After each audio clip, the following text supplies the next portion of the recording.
Hello বন্ধুরা, solo trip স্টোরির আরও একটি ভিডিওতে আপনাদেরকে স্বাগতম।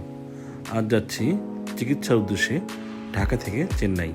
আপনারা কীভাবে যেতে পারবেন তা সব কিছু আমরা এই ভিডিওতে আপনাদেরকে জানিয়ে দেব।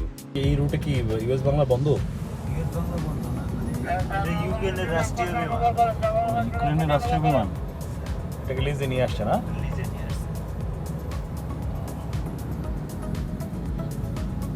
চেন্নাইতে কি এখন স্কাই অ্যাপে রুট পরিচালনা করতেছে?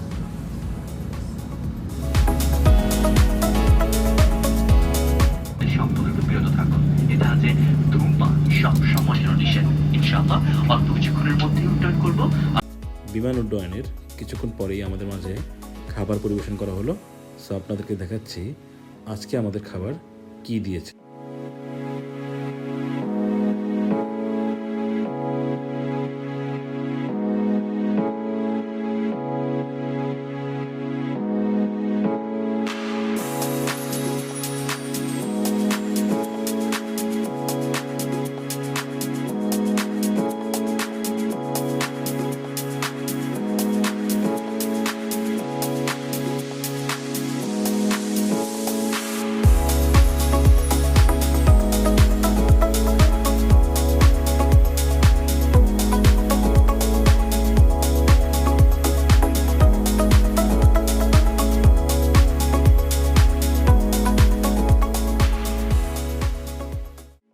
কিছুক্ষণ আগেই চেন্নাই অবস্থিত আন্না ইন্টারন্যাশনাল এয়ারপোর্টে আমরা ল্যান্ড করেছি।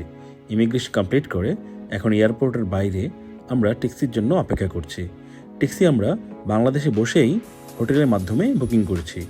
আপনি চাইলে এসি নন এসি দুইভাবেই ট্যাক্সি নিতে পারেন।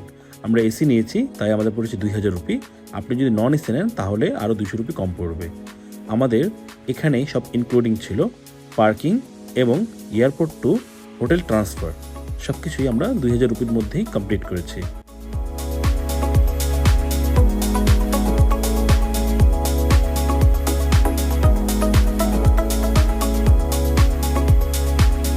আমরা সিএমসি হসপিটালে পৌঁছে গিয়েছি।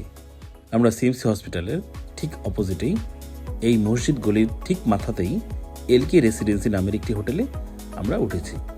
আপনারা চাইলেও এখানে উঠতে পারেন। আমার মতে এই মসজিদ গলির যে হোটেলগুলো আছে এগুলো একদম পরিষ্কার পরিচ্ছন্ন। আর আপনারা চাইলে খেতে পারেন সিএমসি হসপিটালের ঠিক অপোজিটেই হোটেল জামানে। এই জামানের মালিক হচ্ছে আমাদের চিটাগাংয়ের। ঢাকা থেকে চেন্নাইয়ের এই পর্বটি এখানেই শেষ হচ্ছে। পরবর্তী ভিডিও দেখার আমন্ত্রণ জানিয়ে আজকের মতো বিদায় নিচ্ছি। ধন্যবাদ।